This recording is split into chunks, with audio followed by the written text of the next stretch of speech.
안녕하십니까. 소상공인 매거진입니다. 오는 화요일은 제19대 대통령을 뽑는 투표일입니다. 정치가 바로 서야 소상공인들의 삶도 나아질 텐데요. 대선 후보들이 다양한 소상공인 정책을 내놓았습니다. 지난달 11일 소상공인연합회가 공동 주관한 행사에도 대선 후보들이 참석해 자신의 소상공인 정책 공약을 발표한 바 있는데요. 지금 어떤 후보를 선택하면 좋을지 고민하는 분들을 위해 그때 행사에서 후보들이 발언한 내용을 다시 한번 들어보겠습니다. 국회 경제민주화 정책포럼인 조화로운 사회 주최로 열린 대선 후보 초청 소상공인 정책 공약 발표 및 토크 콘서트. 행사가 열린 국회 도서관 대강당에는 대통령 후보들이 참석해 소상공인 정책에 대한 각자의 소신을 밝혔습니다. 국민의당 안철수 후보는 이 자리에서 소상공인 지원 정책을 자신의 경제 분야 핵심 공약으로 내세우며 세 가지 공약을 발표했습니다. 지금 얼마나 어려운 그런 상황에 계신 분들이 많으실지 저는 정말 제대로 잘 알고 있습니다. 제가 바로 그 현장에서 함께 손잡고 살아남았던 그런 동료이기 때문입니다. 우선 첫 번째로는 젠트리피케이션 방지 그리고 자영업자 보호에 앞장서려고 합니다.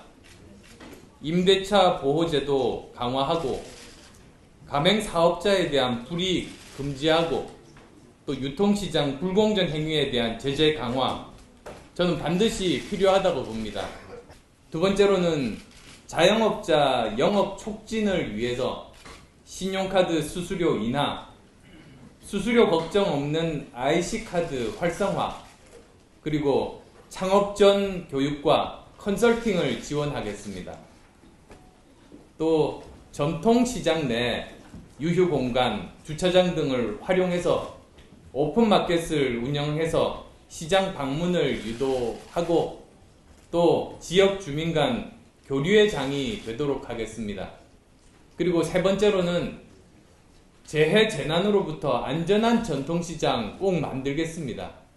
그래서 전통시장 재해 재난 구조 개선 사업을 신설하고 구조적으로 취약한 안전시설 획기적으로 개선하겠습니다.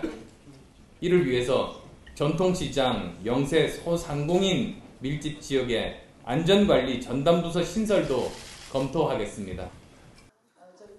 당 대표이기도 한 심상정 정의당 후보는 그동안 정의당이 펼친 소상공인 정책을 설명한 뒤 이제는 기득권을 단절할 때라고 말했습니다. 대형마트 규제 법안 대한민국에서 최초로 제가 냈습니다. 물론 그때 입법하면 안 됐지만 제가 낸 걸 기점으로 해서 수없는 많은 대형마트 규제 법안이 그때부터 나오기 시작한 겁니다. 카드 수수료 인하 17대 국회 때 저희 법안 냈습니다.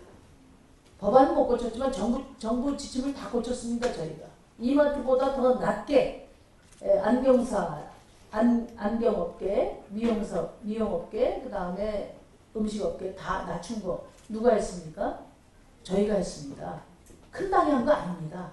골목시장도 침탈하고 그리고 또 프랜차이즈 업계에서는 또 대리점들 수탈하고 그 다음에 조물주 위에 거물주라고 상가 조금 될 만하면 천정부지로 임대료 올리고 그래서 이 대한민국 사회에 그 한 줌도 안 되는 기득권 세력이 우리 소상공인들의 정당한 땀과 노력의 대가를 가로막고 있다. 결국은 뭐냐면 정책 내용보다 더 중요한 것은 그런 기득권들의 횡포에 흔들림이 없이 기득권 세력에 과감하게 맞서서 이것을 시정할 의지가 있느냐. 이것이 핵심이라고 생각합니다. 제가 최저임금 인상을 1만 원 이상 하자고 하는 것은 이 비용을 누가 부담하냐.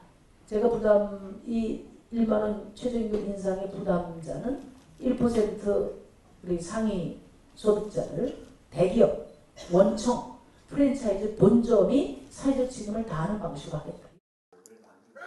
그리고 이 자리에 참석 못한 더불어민주당 문재인 후보는 윤호중 선거대책위원회 정책본부장을 통해 자신의 소상공인 정책 공약을 대신 전했습니다. 더불어민주당을 지금까지 지켜보셨던 것처럼 소상공인 여러분들의 이 권익, 또 소상공인 여러분들의 생계를 지키기 위해서 그동안 끊임없이 노력해 왔다는 말씀을 드립니다. 중소기업청을 중소기업부로 승격해서 중소기업과 소상공인 자영업자에 대한 이 정책 담당 부서를 그 권한을 강화하겠다라고 하는 점은 다른 분들과 같습니다. 저희 당에서는 적합업종 해제 품목에 대한 보호 지원 방안을 마련하고 또 소상공인 자영업자의 생계형 업종에 대한 적합업종 지정을 확대해 나갈 계획이라는 점을 말씀드립니다. 다음으로는 대기업이 운영하는 복합 쇼핑몰 등에 대한 입지 제한과 영업 제한도 꼼꼼하게 챙기겠다 이렇게 말씀드립니다. 복합 쇼핑몰의 입지는 도시계획 단계에서부터 제한하도록 하고 또 복합 쇼핑몰이 소상공인 여러분이 터전까지 침해하지 못하도록 막아내는 그런 제도를 만들겠습니다. 상가임대차 보호법 개정을 통해서 소상공인 여러분들의 임대료 부담 또한 낮춰드리겠다 이런 말씀드립니다. 카드 수수료 더 낮춰서 1%를 목표로 점진적으로 인하해 나가겠다는 말씀드리고요. 범정부 차원의 을지로위원회를 구성하겠습니다. 여러분 우리 당이 을지로위원회를 통해서 정말 이 갑질로부터 자영업하시는 여러분들을 어떻게 지켜하는가 잘 아실 것입니다. 이것이 정당 차원에서가 아니라 정부 차원의 을지로위원회를 구성해서 소상공인과 자영업자를 위한 정책 집행을 감독하고 또 뒷받침하겠다라는 말씀을 드립니다. 이날 행사에 참가했던 김종인 후보는 이튿날 불출마 선언을 했는데요. 그는 각 대선 후보들의 소상공인 정책 공약이 과연 실현 가능한지 따져봐야 한다고 강조했습니다. 경제민주화라는 것을 가지고 선거가 뜨겁게 다뤄왔는데 그때 5년 전의 상황과 지금의 상황에 있어서의 우리나라의 경제사의 여건이라는 것이 별로 변화된 게 없고 오히려 더 악화됐다고 저는 보고 있습니다. 물론 앞으로 각 대선 후보들이 소상공인 정책이라고 해서 이것저것을 많이 내놓을 겁니다. 그러나 그것이 과연 실현 가능성이 있을 것이냐 이런 점에 대해서 여러분들이 관심을 가지고 하나하나 짚어나가지 않으실 것 같으면 결국 가서는 또 헛된 공약이 되고 말 거라고 저는 얘기를 합니다. 10년, 20년 과거의 대기업을 키울 정도의 노력을 정부가 경주한다 할 것 같으면 우리 소상공인의 여건도 좋아질 것이고 그렇게 됨으로 인해서 대한민국의 중산층의 층도 확보하고 넓어질 거라고 이렇게 생각합니다. 우리가 흔히 얘기를 합니다.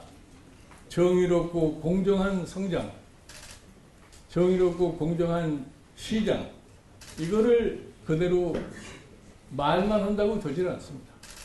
정의롭고 공정한 시장을 갖다 만들어 놨다면 제도적으로 그것이 확립될 수 있도록 여건을 갖춰줘야 됩니다.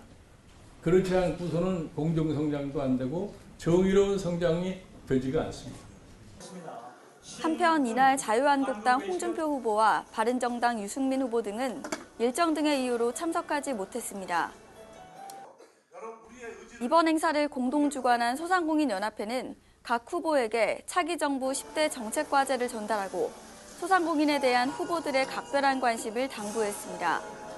무엇보다 제일 중요한 것은 정부의 정책이 불공정, 불합리한 부분은 좀 없애야 되는 것이 중요하고요. 대기업들이 더 이상 골목 상권에서 강자의 독과점적인 요소로 소상공인에 더 이상 피해주는 부분들도 막아야 된다고 생각을 하고 있습니다. 소상공인들이 열심히 하면은 잘 살 수 있는 희망을 가질 수 있는 나라. 그렇다면은 차기 정부에서도 소상공인과 함께 어려운 점을 헤쳐나가고 또 대한민국이 발전하는 데 있어서 소상공인들도 그런 면에서 충분히 협력할 의사가 있다고 생각합니다. 소상공인들이 골목상권에서 제대로 잘 살고 성공해야지 그 나라가 경제의 실핏줄이 살아나고 경제가 살아난다고 생각을 합니다. 대선 후보들이 내놓는 소상공인 정책 공약들. 단순히 표를 얻겠다는 차원을 넘어 피부에 와닿는 지원 정책으로 실현되길 소상공인들은 기대하고 있습니다.